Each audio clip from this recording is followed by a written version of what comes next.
j'ai commencé le skate à Manosque, et il n'y avait vraiment pas de scène skate là-bas, on Ouais. était peut-être 3 à skater. Puis c'est en déménageant à Toulon, dans une ville où il y avait vraiment beaucoup plus de skateurs, et par hasard j'ai entendu des skateurs qui cruisaient en bas de la rue, et avec mon frère on allait voir, et en fait on habitait juste à côté d'un super spot qui était le Palais de Justice à Toulon, et là pour la première fois on a vu, tu vois, une vingtaine, trentaine de skateurs, tu vois, et genre, c'est là que j'ai rencontré Momo. Ouais.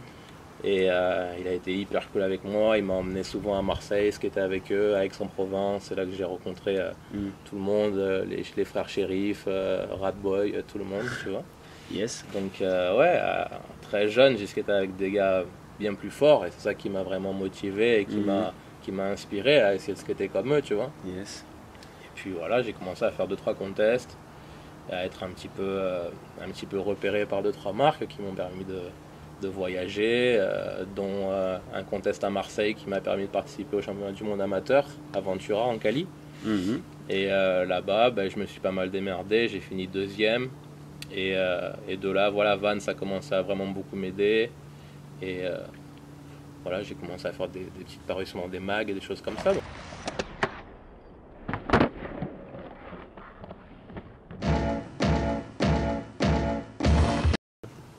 Il y a un des pros de flip qui était à un contest à Marseille, Rune Glifberg. Et il m'a vu skater là-bas, il en a parlé à Flip, il a dit ouais, il y a un petit kids en France, il faudrait qu'on le check, à la limite si on peut même le faire venir aux US et tout. Donc j'ai eu un appel de Flip, il voulait que je skate pour eux en tant qu'amateur au début et tout. Mais bon, déjà recevoir des colis de ouf avec je sais pas combien, 15 boards dedans, pour moi c'était la première fois de ma vie, tu vois, donc on a halluciné. Et ouais, je suis venu des premières fois quelques mois, j'habitais avec Jeff Rowley. Et puis au fur et à mesure, quand j'ai commencé à passer du temps là-bas et tout, ils ont commencé à réfléchir, peut-être ça serait top que tu aies un visa et que tu puisses rester ici beaucoup plus longtemps. Donc on a bossé là-dessus, j'ai eu mon work visa vers l'âge de 15 ans à peu près. Et une fois que j'ai déménagé de chez Jeff, on a habité en coloc avec le team manager. Et ça a duré pendant un petit moment, c'est à cette période-là qu'on a commencé à filmer pour la Sorry. Et pour la Really Sorry aussi. Donc, ouais. Ça fait en même temps, plus ou moins? Non, ça prend à peu près, pour la Sorry, ça nous a pris 1 an et demi, 2 ans. Yes. Et à peu près la même chose, peut-être un petit peu moins pour la Really Sorry. Mais oui, c'est une grosse tranche de ta vie en fait qui se retrouve dans une part de 5 minutes. Tu vois, donc c'est assez ouf de filmer pendant 1 an et demi, 2 ans pour une vidéo. Mais c'est ce qu'il faut, quoi.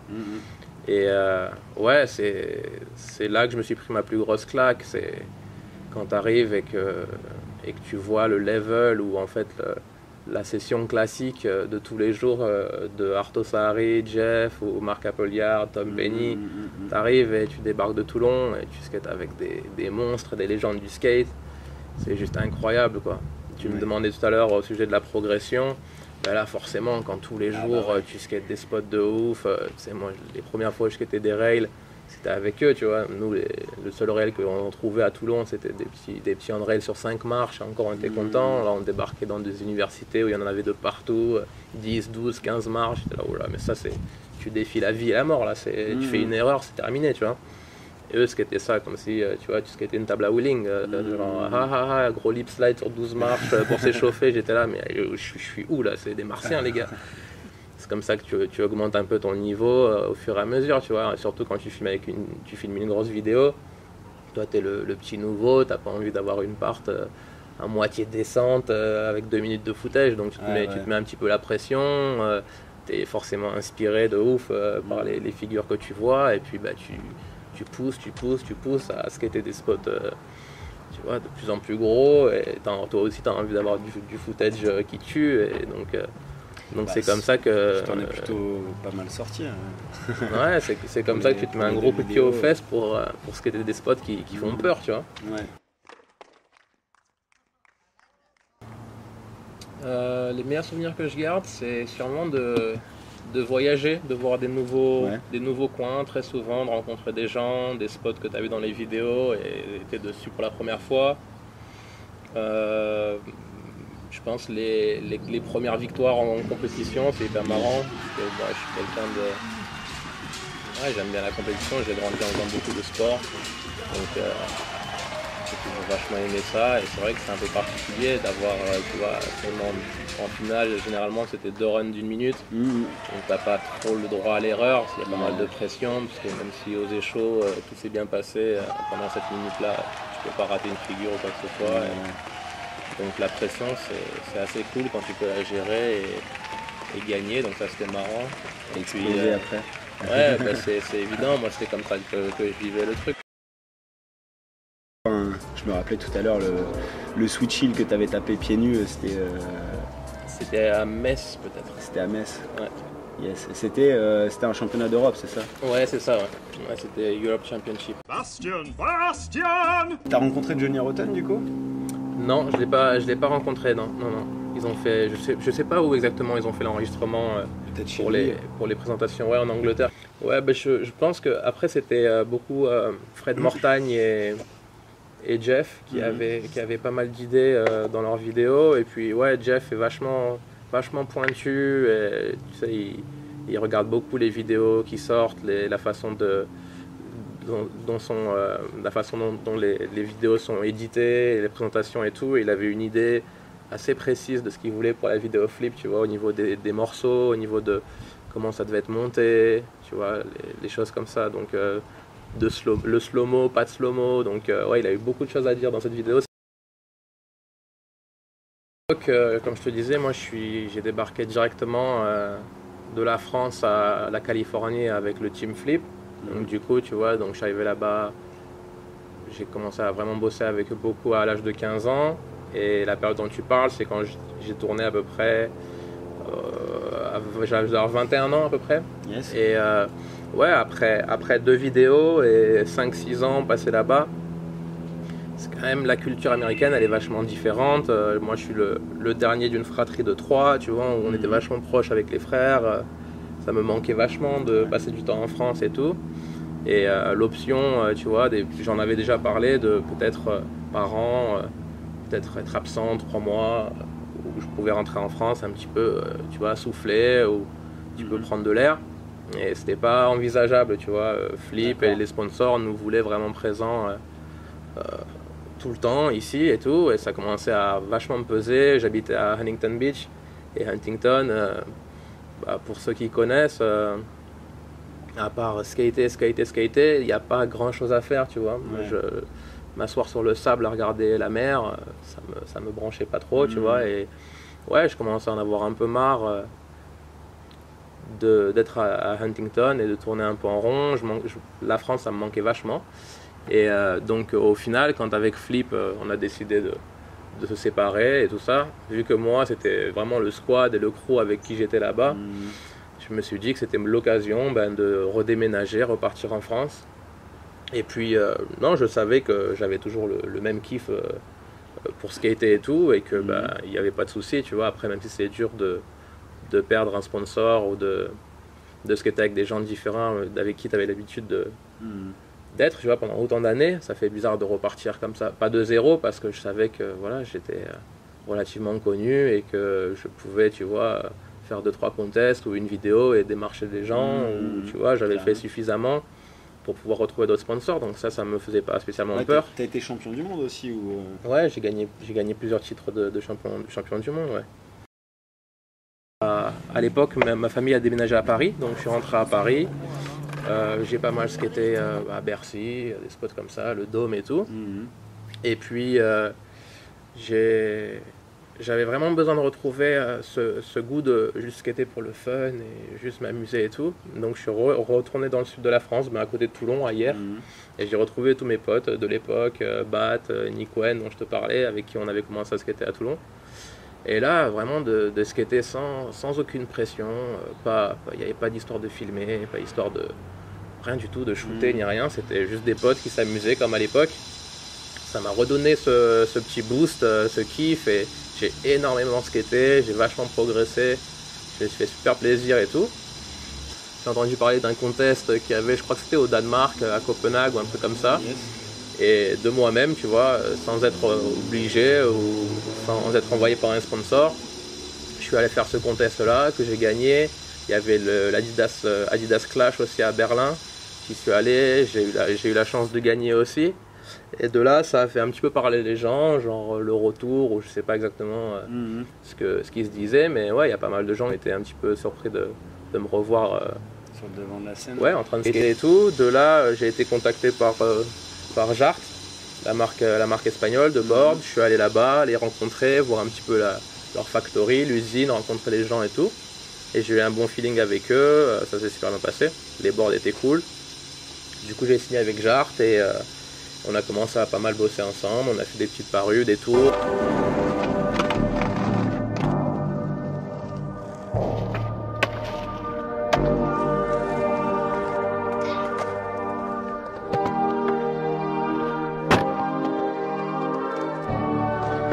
Une fois que je suis rentré dans la Street League et tout, ça me donnait vraiment l'occasion d'être beaucoup plus aux États-Unis. Et puis, ouais, le level est quand même hyper chaud, donc j'avais vraiment le ressenti que c'est pas en skatant le skatepark des Chartrons que je peux vraiment me préparer à la Street League, sérieusement. Donc je me suis vraiment motivé à être beaucoup plus aux États-Unis, skater les parcs privés comme celui de Paul, essayer d'aller au BRX, enfin en gros skater des gros parcs histoire de me préparer comme il faut. Et j'ai commencé à passer beaucoup de temps avec Manny Santiago, avec Chaz Ortiz, des gars comme ça. Et eux étaient en coloc à la Vallée justement. Et j'ai emménagé avec eux, j'ai beaucoup skaté avec Manny et tout. J'ai skaté avec Paul aussi de temps en temps à son parc. Il n'est pas dans le team primitive, Manny Santiago. Manny, non, il a monté sa propre marque de board il n'y a pas longtemps. Et il y avait aussi Spanish Mike qui était à l'époque, qui filmait beaucoup, qui était le filmeur de Manny. Donc j'en ai profité pour skater en street avec eux, on filmait des images avec Mike et tout. Et de là, Paul m'a appelé un jour, on regardait le combat Mayweather contre Pacquiao chez lui. Et il m'a dit ouais, j'aimerais bien te parler et tout, d'un petit projet, machin. Et ça n'avait pas encore, tu vois, le nom de la marque n'était pas encore sorti, machin. Mais il m'a dit écoute, je pense à monter ma marque de board, a priori il y aurait telle et telle personne dans le team, machin, et j'adorais que tu en fasses partie, machin. Et je t'avoue que je m'y attendais vraiment pas. Je le connais quand même assez bien. Et je sais que voilà, il est hyper pointu. Je savais que dans tous les cas, il allait s'entourer des bonnes personnes. Je savais que la marque allait être carrée, que ça allait être vraiment quelque chose de cool. Donc direct, je lui ai dit mec, avec plaisir, quoi. Je serais ravi de faire partie du projet Primitive avec toi et le reste du crew. Donc c'est fait comme ça, quoi. Au cours d'une soirée, il m'a proposé les yeux dans les yeux. Est-ce que tu veux skater avec Primitive, quoi. J'en ai. What's up, my man? Good morning. How are you? Good, and you? Doing well. Come Just in, want to man. bring you a stash, you know? Yeah, Bring brother. you your stash.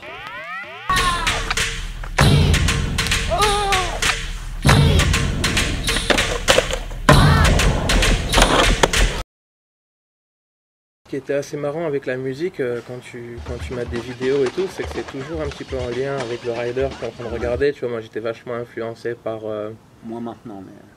C'est vrai, mais à l'époque, tu vois, quand tu matais des vidéos comme la trilogie ou même la vidéo Mouse de la Girl et tout, tu vois, quand tu savais que quand tu allais regarder une part de, je sais pas, Karim Campbell, ça allait être, tu vois, du bon hip-hop new-yorkais, ou tu vois, si tu matais la part de Jamie Thomas, tu savais que ça allait être du rock ou du heavy metal ou des trucs comme ça. Donc j'ai toujours vachement été influencé par la musique. Bon, déjà mon grand frère est vraiment à fond dedans et j'ai toujours entendu, il m'a vachement influencé, il m'a toujours fait découvrir plein d'artistes. Il a une grosse culture hip-hop, que ce soit française ou américaine, donc quand j'étais petit, j'ai écouté beaucoup de hip-hop avec lui. Et puis, ouais, pendant des tournées Vans, j'étais dans la même chambre que Ray Barbie, donc je le voyais avec sa gratte, en train de jouer et tout, et j'étais là, ouais, ça tue, j'aimerais trop apprendre à jouer. Et puis c'est en faisant une tournée avec Quicksilver, il y avait Stéphane Janowski. T'as été chez Quicksilver aussi? Ouais, j'ai été avec Quick, ouais. Et j'ai vu Stéphane avec, il avait porté une Baby Taylor, une petite guitare acoustique. Et juste l'écouter jouer et tout, ça m'a vachement donné envie d'attraper une guitare et apprendre à jouer. Donc c'est comme ça que j'ai commencé.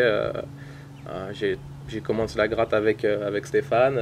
Il m'a montré quelques accords, machin. Et puis en rentrant à Arlington, je me suis acheté une guitare et j'ai commencé à jouer comme ça. Et comme je te disais, à Arlington, quand je skatais pas, j'avais pas 36 000 trucs à faire. Donc ça m'a vachement aidé à passer le temps, à faire autre chose que penser à du skate. Et j'ai rencontré des gens qui étaient qui étaient à fond là-dedans, qui soit avaient des groupes, soit jouaient beaucoup en jam session, soit enregistraient en studio, des trucs comme ça. Donc ça m'a fait découvrir aussi un autre monde de la musique, tu vois, que de gratter chez toi tout seul. Et donc ouais, quand tu joues avec plusieurs icos, quand tu as une batterie, une basse ou un chanteur à côté de toi, ça prend tout de suite une autre forme. Et ouais, j'ai vraiment adoré quoi. Jouer en studio ou jouer en jam session, où j'expliquais, apprendre des nouvelles techniques, des nouveaux accords ou des façons de jouer des solos. C'est un petit peu comme le skate, tu vois, plus tu en fais, plus tu apprends des choses et plus tu as envie d'en apprendre des nouvelles. Donc ouais, c'était juste énorme.